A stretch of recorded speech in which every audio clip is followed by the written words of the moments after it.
हम ये सोच रहे थे कि यार शार्क टैंक पे जाएंगे, हम अपने नंबर्स बताएंगे और नज़र लग जाएगी, रिलेटिव्स को पता चल जाएगा यार महीने का इतना सब कमा रहा है ये वो। और वन फाइन डे कॉल आता है टीम की तरफ से कि आपका प्रोमो आने वाला है 2 दिन में। फिर 1 दिन के बाद कॉल आया कि आपका फर्स्ट डे पे और फर्स्ट एपिसोड में शूट आ रहा है। पिच खत्म हुआ तो हमने बहुत सुन के रखा था यार, ऑर्डर बढ़ जाएंगे, ये होगा वो होगा, वेबसाइट पे विजिटर्स बढ़ जाएंगे, और कुछ नहीं हुआ।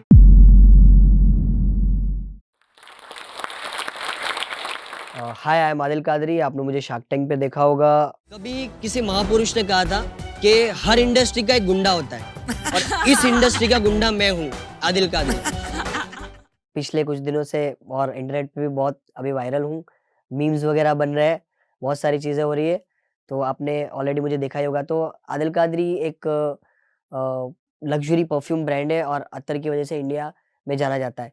तो मैं आपको अपनी स्टोरी शुरुआत से सुनाना चाहूँगा। 1993 में बिलीमोरा, जो एक छोटा-सा शहर है जहाँ पे मैं अभी रहता हूँ, वहाँ पर मेरा बॉर्न हुआ था। बाय बर्थ मुझे अस्थमा का प्रॉब्लम था, जिसकी वजह से स्कूल लाइफ में और डे टू डे रूटीन्स में, डेली लाइफ में बहुत सारी तकलीफ़ों का सामना करना पड़ा और सारा-सारा दिन ब्रीथिंग इश्यूज़ रहते थे।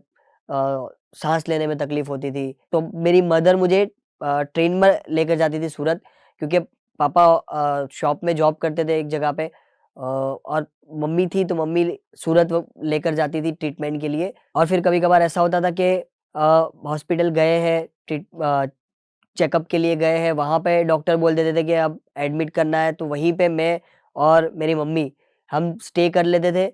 और फिर वो एक 10 डेज़ 15 डेज़ इतना लंबा वो वहाँ पे स्टे होता था। मैंने बचपन के बहुत ज़्यादा दिन हॉस्पिटल में ही गुज़ारे हैं, क्योंकि जब एक साथ एडमिट होते थे तो 10 दिन, 15 दिन, कभी-कभार 20 दिन इस तरह से भी होता था। एक वक़्त ऐसा आया कि मेरी पेरेंट्स को लोग आकर कुछ भी बोलते थे कि ये कराओ, वो कराओ, इससे अच्छा हो जाएगा। मेरे वो पेरेंट्स ने सारी चीज़ें की है। किसी डॉक्टर के पास लेके जाने के लिए बोला, वहाँ लेके गए, कुछ भी कराने के लिए बोला, आयुर्वेदिक बोला, एलोपैथिक बोला, होम्योपैथी बोला, सब कराया। बीच में किसी ने एक सजेशन दिया था कि गुजरात में सौराष्ट्र में एक छोटा-सा शहर है, अस्थमा का पूरा एक सिटी बना हुआ है, छोटा-सा टाउन। वहाँ पर आप जाओगे तो वहाँ आपको रहना है और एक नेचर थेरेपी होती है। तो वहाँ पर भी मैं और मेरी मदर, क्योंकि पापा जॉब पे थे, तो वो नहीं आ सकते थे। मैं और मेरी मम्मी हम वहाँ पे 3-4 महीना रहे, पूरा वो जंगल वाला एरिया था। मुझे अभी भी याद पड़ता है। तो वो सारी मेरी पेरेंट्स की, मेरी मम्मी की, मेरी एक स्ट्रगल वाली लाइफ़ रही है। उसके बाद फिर स्कूल मैंने छोड़ दिया था 5th स्टैंडर्ड से, और बढ़ते-बढ़ते फिर मैंने कुछ कोर्सेज़ वग़ैरह आगे किए। जैसे जब मैंने स्कूल छोड़ा और घर पे रहता था तो सारा दिन वीडियो गेम्स होती थी, टीवी होता था और सारा दिन एक बोरिंग टाइप लगता था कि यार अब कुछ मज़ा नहीं आ रहा है लाइफ़ में, क्योंकि स्कूल भी मैं मिस कर रहा था। लोग मेरे साथ वाले स्कूल जाते थे, उनको मैं देखता था, लेकिन मैं नहीं जा सकता था। मेरे फ्रेंड्स वग़ैरह थे जो क्रिकेट खेलने के लिए जाते थे, तो उनको मैं देखता था। मुझे भी मन करता था कि मैं भी खेलने जाऊँ, लेकिन वो भाग-दौड़ वाला मेरे से काम नहीं होता था, तो मैं घर पे ही रहता था सारा दिन। तो कुछ ना कुछ ऐसा बोरिंग लग रहा था, तो मेरे पेरेंट्स ने डिसाइड किया कि कुछ कोर्सेज़ करवाते हैं, क्योंकि अभी अर्निंग का उनको कुछ भी नहीं था। वो तो बेट लगाने के लिए रेडी थे कि अगर ज़िंदगी भर अगर हमारे बच्चे को घर पे बैठकर खिलाना पड़ेगा तो हम खिलाएँगे। मेरे पेरेंट्स का उस लेवल का वो था।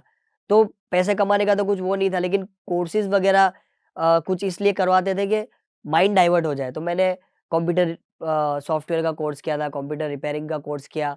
बहुत सारी चीज़ें अलग-अलग इस दौरान मैंने की। कंप्यूटर रिपेयरिंग की शॉप मैंने ओपन की थी। बस ये माइंड डाइवर्ट करने के लिए कि कुछ और चीज़ों में माइंड रहेगा तो जो अस्थमा का प्रॉब्लम है, वहाँ पे माइंड नहीं जाएगा। बस ये सारी चीज़ों के लिए, अभी पैसे कमाने का कुछ भी वो नहीं था। वो चलते-चलते एक लाइफ़ चल रही थी, एक नॉर्मल लाइफ़ थी। बस गुज़र रही है, डेली हम जा रहे हैं शॉप पे, घर पे आ रहे हैं, कुछ ना कुछ पैसे कमा रहे हैं थोड़े बहुत। कोई लाइफ़ में बड़े गोल्स नहीं थे, कोई बड़ा विज़न नहीं था कि आगे क्या करना है।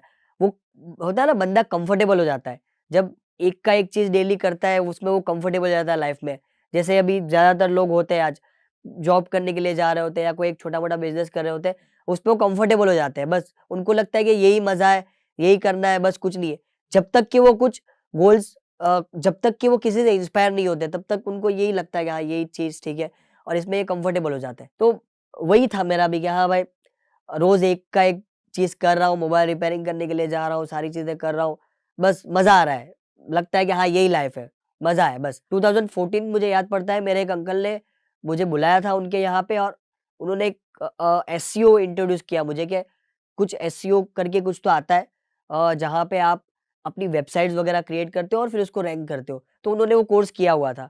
तो उन्होंने मुझे सजेस्ट किया कि चूँकि तुम टेक्नोलॉजी में बहुत ज़्यादा एक्सपर्ट हो, तो तुम्हारे लिए ये कोर्स बहुत अच्छा रहेगा। इसमें तुम कुछ बड़ा कर सकते हो, अच्छा पैसा भी कमा सकते हो और जॉब भी मैं अपनी कंपनी में तुमको दे दूँगा। तो मुझे इंटरेस्टिंग लगा क्योंकि कुछ ना कुछ टेक्नोलॉजी में मुझे चैलेंजेस वगैरह लेना अच्छा लगता था, कुछ नया करना। तो मैंने सोचा कि हाँ ठीक है, अभी तक रिपेयरिंग किया, ये सब किया, तो क्यों ना ये भी ट्राई कर लेते हैं हम एक बारी। तो फिर एसईओ का मैंने कोर्स जॉइन किया और वहाँ पे हमको एक कुछ ना कुछ प्रोजेक्ट बनाना होता है। जब हम कोर्स कर रहे होते हैं तो हमको कुछ ना कुछ एक्सपेरिमेंट करना होता है। तो उस एक्सपेरिमेंट के दौरान मैंने मेहंदी डिज़ाइन्स .co.in ये एक डोमेन लिया था और एक वेबसाइट क्रिएट किया था। जिस पे मैं मेहंदी की डिज़ाइन जो हिना की डिज़ाइन्स आती है, उसको अपलोड करता था और लोग सर्च करते थे, हाईएस्ट सर्चेज़ थे मेहंदी डिज़ाइन्स इमेजेस के। तो वो मैंने फाइंड आउट किया, एसईओ में सिखाया था कैसे आप कीवर्ड फाइंड आउट करते हो और कैसे फिर आप वेबसाइट को रैंकिंग करते हो। तो मैंने वो आइडिया लेके आया एक और देखते-देखते उस पे मैं काम कर रहा था, मतलब तो ये करते-करते एक टाइम ऐसा आया कि वेबसाइट मेरी नंबर 1 पे रैंक करने लगी। मतलब वो जब आप मेहंदी डिज़ाइन सर्च करते थे, तो टॉप पे मेरी जो वेबसाइट थी वो आती थी। और हाईएस्ट ट्रैफ़िक आता था उसपे और वहाँ से मेरा अर्निंग स्टार्ट हुआ था। धीरे-धीरे डेली के $10 अर्निंग होता था, $20 हम एडसेंस लगाते थे हमारी वेबसाइट पे। $10 होता था, $20, $30, 50 फिर एक $100 पे पहुँच गया। फिर बीच में मुझे याद है कि कुछ त्योहार था या कुछ भी था, उधर सर्चेज़ हाईएस्ट हो गए और एक दिन में $1000 का अर्निंग हुआ था उसपे। तो वो एक चल रहा था और साथ-साथ जो मेरे अंकल ने मुझे एसईओ को सजेशन दिया था एसईओ करने के लिए, उनके यहाँ मैं जॉब भी कर रहा था। उनकी फर्नीचर की कंपनी थी, जहाँ पे हम लोग फर्नीचर बेचने की ट्राई कर रहे थे। लेकिन 6 महीना, साल भर के बाद पता चला कि फर्नीचर ऑनलाइन नहीं बिकने वाला है। वो 2014 का टाइम था, जहाँ लोग टी-शर्ट और जूता खरीदने से पहले 100 बार सोचते थे। लेकिन हम फर्नीचर बेचने के लिए निकले हुए थे, तो वो नहीं बिक रहा था एसईओ से। लेकिन फिर वन फाइन डे ये मेरी वेबसाइट चल रही थी और वन फाइन डे मतलब मुझे ऐसा हुआ कि अंकल से बात करता हूँ कि ये फर्नीचर वगैरह नहीं बिकने वाला है, कुछ मैं अपना कर लेता हूँ क्योंकि साइड में साइड अर्निंग्स वगैरह तो हो ही रही थी। फिर मैंने अपनी एक छोटी-सी ऑफ़िस घर में ही बनाई। एक लैपटॉप लेके बैठता था और वहाँ पे ही मैंने बनाई और मैं रिसर्च कर रहा था। तो एक है ना, अभी भी चल रहा है और तभी तो बहुत ज़्यादा बूम था वो। हर यंगस्टर ऑनलाइन बैठा हुआ सुबह उठ के यही सर्च करता था how to make money online. अभी भी ये सबसे ज़्यादा चल रहा है, हाईएस्ट सर्चिंग कीवर्ड है। हर वेला बंदा होता था, कॉलेज वाला या स्कूल वाला या जॉब वाला, इसको ये कीवर्ड तो डेली सर्च करना है, how to make money online. और मैं भी वही करता था, डेली सर्च करता था और कुछ व्लॉग्स में घुस गया, कुछ फोरम्स में घुस गया, कुछ यूट्यूब पे देखने लगा और धीरे-धीरे अलग-अलग चीज़ों के बारे में पता चलने लगा कि अदर दैन ये व्लॉगिंग जो मैं कर रहा था, उससे क्या हट के अलग चीज़ मैं कर सकता हूँ। तो तभी 14-15 के टाइम में ड्रॉप शिपिंग बहुत ज़्यादा चल रहा था, तो मुझे एक कोर्स मिला ड्रॉप शिपिंग का, जहाँ पे आप किसी और कंट्री से प्रोडक्ट ऑनलाइन ऑर्डर करते थे, किसी को और कंट्री में शिप करते थे, जहाँ पे आपको ज़रूरत नहीं है कि प्रोडक्ट हाथ में होना चाहिए। तो वो मैंने कोर्स किया, उसपे इन्वेस्ट किया मैंने और वो चलने लगा। लेकिन थोड़े टाइम बाद फिर वो भी बंद होने लगा, प्रोडक्ट बहुत ज़्यादा बिक गया और फिर उसमें भी कॉम्पिटिशन आने लगा, बहुत सारी चीज़ें हुई।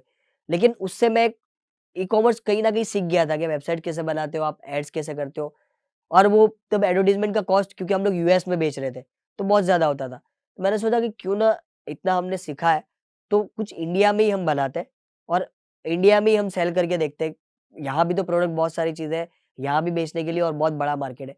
तो इंडिया में मैंने शापडील.नेट अपनी पहली वेबसाइट लॉन्च की थी इंडिया के लिए, जहाँ पे हम लोग ड्रेसेस वगैरह बेचते थे। तो हम सूरत के हम नज़दीक रहते हैं, तो हम सूरत में बहुत सारा टेक्सटाइल वगैरह चल रहा होता है। शापडील.नेट स्टार्ट हुआ, जहाँ पे हमने इंडिया में बेचना शुरू किया, जो भी हमारी लर्निंग्स थी, वो सब लगा के हमने वहाँ पे डाली। उसमें भी हम सक्सेस नहीं नहीं गए, फेल हुआ। टी-शर्ट का हमने बिज़नेस किया, उसमें भी फेल गए। सेल फोन एसेसरीज का हम काम कर रहे थे, उसमें भी फेल गए। लेकिन इस बीच मैंने अपने फादर जो जॉब कर रहे थे, 20-25 ईयर से जॉब कर रहे थे, मैंने उनको बोला कि हम साथ में मिलके कुछ करते हैं, आप जॉब छोड़ दो। तो मैं और मेरे फादर हम साथ में ही थे और ये डे टू डे चल रहा था, कुछ ना कुछ एक्सपेरिमेंट कर रहे थे, कुछ वेबसाइट बनाया, कुछ बेचा, ये सारी चीज़ें हम करते जा रहे थे, लेकिन किसी में हम सक्सेस नहीं हो रहे थे। 2018 में मेरी शादी होती है जनवरी में और उसके बाद फिर अब ज़िम्मेदारियाँ भी बढ़ने लगी थी क्योंकि शादी भी हुई, अब प्रॉपर कुछ तो चाहिए, या तो मुझे जॉब कर लेना था कहीं भी या कुछ अपना फाइनल ऐसा कुछ करना था कि जो सक्सेस हो। क्योंकि अभी तक एक्सपेरिमेंट कर रहा था, मैं सिंगल था, ठीक है, घर भी चलता रहता था, सारी चीज़ें थी। अब ऐसे पॉइंट पे है कि जहाँ मेरे फादर की भी जॉब नहीं है और मेरे पास भी कोई प्रॉपर एक लाइन नहीं है क्योंकि मेहंदी डिज़ाइन की वेबसाइट बंद हो चुकी थी, एडसेंस गूगल ने बैन कर दिया था। तो 2018 मार्च में, जनवरी में मेरी शादी हुई थी, मार्च में मैंने adilkadir.com की शुरुआत की एज़ मुस्लिम फैशन ब्रांड स्टार्ट किया था मैंने और यही माइंड लेकर के जो कपड़े होंगे, जो ये हैट्स हम बनाते थे, प्रीमियम हैट्स बनाते थे, कपड़े बनाते थे मुस्लिम्स के लिए। तो यही सोच के बनाया था कि मैं एक ब्रांड का नेम रहूँगा आदिल कादरी और मैं कपड़े पहनूँगा, मैं सारी चीज़ें यूज़ करूँगा और मेरे फ़ोटोज़ वगैरह वेबसाइट्स पे लगेंगे, कहीं होर्डिंग्स पे भी लगेंगे। मैं बड़ा सोच रहा था कि कल को उठ के कहीं बैनर्स-वैनर्स लगेंगे तो मेरे फ़ोटो लगेंगे, ये वो। उस आइडिया को लेकर हमने आदिल कादरी स्टार्ट किया था। अब रमज़ान था, तो रमज़ान में मुस्लिम क्लोथिंग्स वगैरह का एक सीज़न होता है, बहुत ज़्यादा बिकता है और तो बिकने लगा और एकदम बिज़ी हो गए हम। लेकिन जैसे ही रमज़ान खत्म हुआ, तो एक सेल्स में ड्रॉप आ गया और इतना ज़्यादा ड्रॉप आ गया कि फिर से हमको वो पुराना याद आने लगा कि फिर हम फेल होना स्टार्ट हो गए, यार क्या करेंगे, क्या नहीं? और हमको रियलाइज़ हुआ कि वो एक सीज़नल प्रोडक्ट था, वो बस वो सीज़न एक थी, वहाँ पे बिका है और वापस आते साल कुछ सीज़न आएगी तो वो बिकेगा। अब हमको कुछ रेगुलर प्रोडक्ट चाहिए था कि कुछ ऐसा करें, तो बहुत सारे प्रोडक्ट के बारे में मैं सोच रहा था।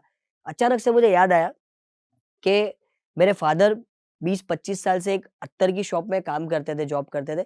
तो उनके एक्सपीरियंस से हम कुछ परफ्यूम का, अत्तर का कुछ स्टार्ट करते हैं। तो उनसे मैंने बात किया, उन्होंने बोला हाँ ठीक है, मुझे पता है कहाँ से क्या ऑयल्स आते हैं, बॉटल्स मिलती है, कहाँ से परफ्यूम्स मिलते हैं।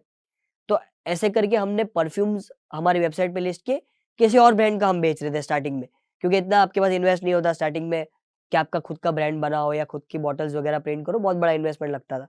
तो हमने क्या किया, किसी और ब्रांड का लेकर आए और उसका हम बेचने लगे।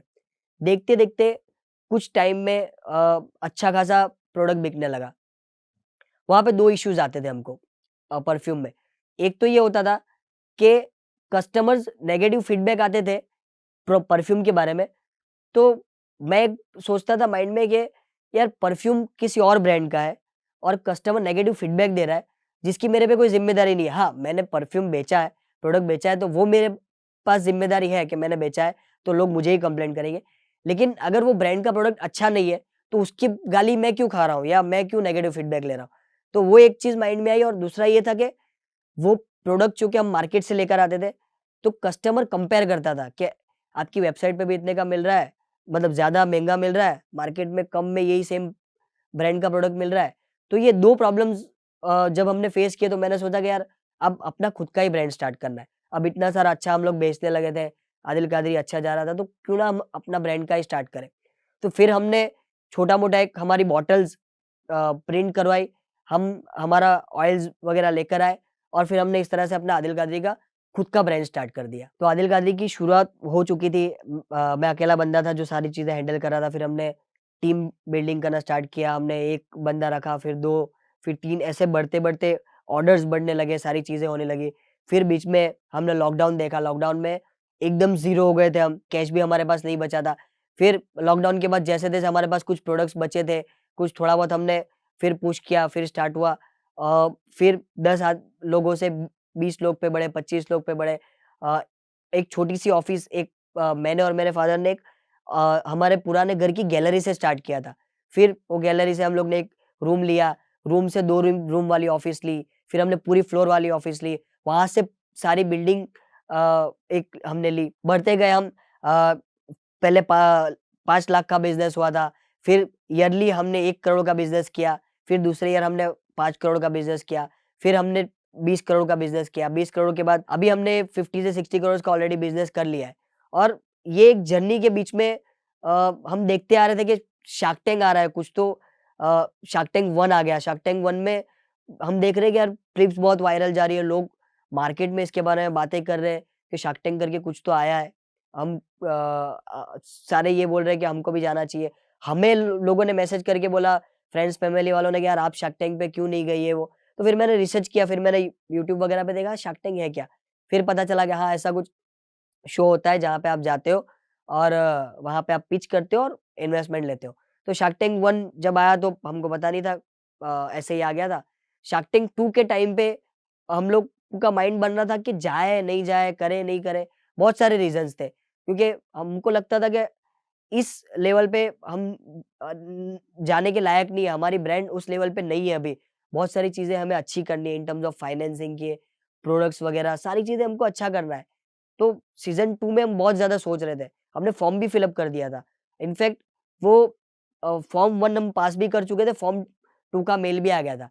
लेकिन फॉर्म 2 फिल अप करने के टाइम पे फिर एक बार मतलब वो बोलता है ना, हार्ट आपको बोलता है कि नहीं अभी ये टाइम नहीं है भाई, अभी रुक जा, अभी नहीं जाना है, अभी ये टाइम नहीं है। कभी-कभार आपका दिल ही आपको बोल देता है कि यार नहीं ये काम नहीं करना है। तो अंदर से हमको भी आवाज़ आई कि नहीं भाई रुक जा, अभी शार्क टैंक पे नहीं जाना है, अभी वो टाइम नहीं आया है शार्क टैंक 2 पे जाने के लिए। और बहुत सारी चीज़ें थी, मतलब हम ये सोच रहे थे कि यार शार्क टैंक पे जाएँगे, हम अपने नंबर्स बताएँगे और नज़र लग जाएगी, रिलेटिव्स को पता चल जाएगा यार महीने का इतना सब कमा रहा है ये वो। क्योंकि हम एक एक मिडल क्लास फैमिली से आए, बड़े हुए लोगों ने हमको हमको फेलियर से ज़्यादा देखा है, रेदर देन सक्सेसफुल होते हुए लोगों ने हमको फेलियर में ज़्यादा देखा है। तो उसमें वो खुश थे, हाँ ठीक है ये बंदा फेल होता जा रहा है, ठीक है। सारा करते-करते वो दिन आता है जब शार्क टैंक की पिच के लिए हमको जाना है। फिर शार्क टैंक में 3 दिन हमको वहाँ पे रहना था, 3 दिन रिहर्सल्स चल रहे थे। तो एक माइंड ब्लोन था, मतलब एक फ़िल्म सिटी में जाना है, वहाँ पे अब सेट्स हम शार्क टैंक के देख रहे हैं, एक एक्साइटमेंट हो रहा है। फिर जहाँ पे रूम में बैठे वहाँ पे बहुत सारे एंटरप्रेन्योर्स अलग-अलग हैं, अपनी-अपनी आइडियाज़ लेकर आए हैं और एक एक जीतने-हारने का माहौल बनता है वहाँ पे। यार मतलब वही होता है कि अगर आप चेक लेकर आ गए तो उसका मतलब ये हुआ कि आप जीत गए हो। एक मेंटालिटी होती है, वैसा तो ऐसा कुछ है नहीं। अगर आपने चेक नहीं भी लिया है तो उससे कोई फ़र्क नहीं पड़ता। लेकिन एक एंटरप्रेन्योर के अंदर होता है कि नहीं यार मैं जाऊँगा और चेक लेकर आऊँगा। तो एक माहौल सारा बना हुआ था। ऐसे 2 दिन रिहर्सल्स वगैरह चल रहे थे और थर्ड डे फिर सीधा शार्क के सामने जाना था। तो अ, जैसे ही हम लोग सेट पे पहुँचे, सुबह 7 साढ़े 7 बजे, तो मुझे बोला गया कि सबसे पहला आपका ही है शूट। और एक डर अंदर से आने लगा, एक एक स्ट्रेस होने लगा, प्रेशर आने लगा कि यार कैसे मैनेज करूँगा, क्या करेंगे ये वो। पहला ही मेरा शूट था और जब सारा रेडी हो गया और जब टैंक में चलना होता है ना, वो हम टनल्स में से जाते हैं और जब वो म्यूजिक बज रहा था ना शार्क टैंक का, तो वैसे ही वो बोलते हैं ना कि अंदर से फटना शुरू हो गई थी कि क्या होगा क्या नहीं। वो वो चलते हुए जाना है, म्यूजिक बज रहा है और फिर हम वहाँ शार्क के सामने खड़े रह जाते हैं और फिर वहाँ पे क्वेश्चन आंसर्स वगैरह सारे शुरू होते हैं। और शार्क टैंक में जाना था तो एक माइंड में ये था कि कुछ ना कुछ डायलॉग कर वहाँ पे रख देना है, कुछ बात ऐसा कर देना है जिसकी वजह से एपिसोड हिट जाए। क्योंकि मैं एक ऑलरेडी कंटेंट क्रिएटर हूँ, तो एक माइंड में कहीं न कहीं होता है कि कुछ ऐसा बोलना है, कुछ ऐसा करना है। तो जैसे आपने देखा होगा कि वो लाइन जो मैंने बोली थी कि हर इंडस्ट्री का एक गुंडा होता है और इस इंडस्ट्री का गुंडा मैं हूँ। फिर वो जैसा सोचा था वैसा ही हुआ, बहुत ज़्यादा वो वायरल हुई और सारे सार भी एक फन का माहौल बन गया था और एक एनर्जी वाला माहौल बन गया था। बात करते-करते 1 डेढ़ घंटे की पिच हुई, बहुत हँसी-मज़ाक भी हुई, बहुत सीरियस बातें भी वहाँ पे हुई और फाइनली मैं 1 करोड़ रुपए का चेक लेकर आ जाता हूँ, जो कि 100 करोड़ की वैल्यूएशन पे मैंने 1% डाइल्यूट किया था। विनीता मैम ने इन्वेस्ट किया था, शुगर कॉस्मेटिक वाले थे और वो चेक लेकर आता हूँ और एक अलग ही खुशी है। जब बाहर आए थे खुशी भी होती है, एक नर्वसनेस भी होती है, बट हाँ, ये हो गया सारा और अब वेट था कि शार्क टैंक का एपिसोड कब आता है, क्योंकि सितंबर में शूट हुआ था और दिसंबर में सीज़न स्टार्ट हो रहा है। तो दिसंबर में सीज़न स्टार्ट हो रहा है तो हमको पता है कि हाँ, दिसंबर में हमारा एपिसोड आना है। लेकिन वो भी एक एक्साइटमेंट रहती है कि कौन से दिन पे हमारा आएगा और वन फाइन डे कॉल आता है टीम की तरफ से कि आपका प्रोमो आने वाला है 2 दिन में, तो आपको ये शेयर वगैरह आप करना है तो कर सकते हैं और एक्साइटमेंट बढ़ गई। फिर प्रोमो आया, फिर 1 दिन के बाद कॉल आया कि आपका फर्स्ट एपिसोड में ही आपका पिच आने वाला है। एकदम एक्साइटमेंट बढ़ गई, हमने पूरा माहौल बना लिया, ऑफ़िस पे हमने एम्प्लॉइज़ को जमा किया, हमारे रिलेटिव्स को जमा किया और एक बड़ा हमने एलसीडी स्क्रीन लगाया था, वहाँ पे हम लोग बैठ के देख रहे थे। और जैसे ही पिच खत्म हुआ ना, सब एक्साइटमेंट था, सारी चीज़ें थी। पिच खत्म हुआ तो हमने बहुत सुन के रखा था यार, ऑर्डर बढ़ जाएँगे, ये होगा, वो होगा, वेबसाइट पे विज़िटर्स बढ़ जाएँगे, और कुछ नहीं हुआ। आधा घंटा, 1 घंटा नॉर्मली कुछ तो ट्रैफ़िक बढ़ा, बस, कुछ भी नहीं हुआ, और नॉर्मली ऑर्डर बढ़ा, कुछ भी नहीं हुआ। और एकदम से हम लोग डर गए कि यार ये इतना मेहनत, ये वो सब गया। लेकिन वो 1 दिन गया, दूसरा दिन स्टार्ट हुआ, और धीरे-धीरे फिर हम देखने लगे कि जो 1 लाख विज़िटर्स वेबसाइट पे थे डेली, अब बढ़ रहे, 1,10,000 हो गए डेली के। फिर दूसरा दिन बढ़ा, 1,20,000 विज़िटर हो गए। देखते-देखते डेली के 1.5 लाख विज़िटर हो गए। जो 1 लाख विज़िटर्स थे, वो डेली के 1.5 लाख विज़िटर्स हो गए, 2 लाख विज़िटर्स हो गए। जो 3,000 ऑर्डर्स थे, वो 3,500 पहुँचे, फिर 4,000 गए, फिर मैक्स टू मैक्स 5,000 ऑर्डर्स तक हम पहुँच गए। तो एक वो भी एक्साइटमेंट होता है। फिर अलग-अलग जगहों से इंटरव्यू के लिए कॉल आना, पॉडकास्ट वगैरह के लिए फ़ोन आते थे। तो एक एक अब सेलिब्रिटी टाइप होता है। अब शहर में निकलता हूँ तो पब्लिक पकड़ लेती है, सेल्फी लेते हैं। अभी रास्ते में निकलता हूँ, कार में जा रहा हूँ, बाजू में से कोई बाइक वाला आ रहा है, कार वाला आ रहा है, आवाज़ कर रहा है, हाथ कर रहा है, सेल्फी ले रहा है। तो एक बहुत अच्छा एक फीडबैक पब्लिक की तरफ से मिला, और एक सेलिब्रिटी टाइप फ़ील आ रहा है। एक लोकल सेलिब्रिटी टाइप, एक सिटी के लिए मैं एक लोकल सेलिब्रिटी बोलते हैं, और इंडिया के लिए एक सेलिब्रिटी टाइप मेरे को फ़ील आ रहा है अभी। मेरे जैसा अगर मिडल क्लास फैमिली से आने वाला, अगर इस वहाँ से उठ के इतनी बीमारियों से लड़ के, पैसों का प्रॉब्लम था, ये सारी चीज़ें थी, वो सारी चीज़ों को के ऊपर से निकल कर सीधा शार्क टैंक तक पहुँच जाता है, ब्रांड बना लेता है। तो मैं मानता हूँ कि ये आप लोगों के लिए भी पॉसिबल है। बस मेरे लिए एक चीज़ था कि माइंडसेट क्लियर होना चाहिए। अगर आपका माइंडसेट क्लियर है तो आप दुनिया में कुछ भी कर सकते हो। चाहे आप टियर 3 सिटी से हो, चाहे आपके पास पैसे नहीं है, चाहे आपने स्टडी नहीं किया है, फिर भी अगर आपकी सोच बड़ी है, माइंडसेट आपका क्लियर है, आप कुछ भी कर सकते हो। दुनिया में आपकी जीत हो सकती है। नहीं, जाते-जाते एक चीज़ तुम्हें बताऊँगा कि 2 साल से ट्राई कर रहा था, बहुत सारे मेल्स किए जो स्टॉक में आने के लिए, लेकिन फाइनली आज यहाँ पे हूँ, और बस एक अलग ही खुशी, अलग ही मज़ा है। और एक मेरे अपनी लाइफ़ का एक लेसन बताना चाहूँगा, जो मैंने शार्क टैंक में बोला था कि कि मंज़िल उन्हीं को मिलती है जिनके सपनों में जान होती है। सिर्फ़ पंखों से कुछ नहीं होता, हौसलों से उड़ान होती है।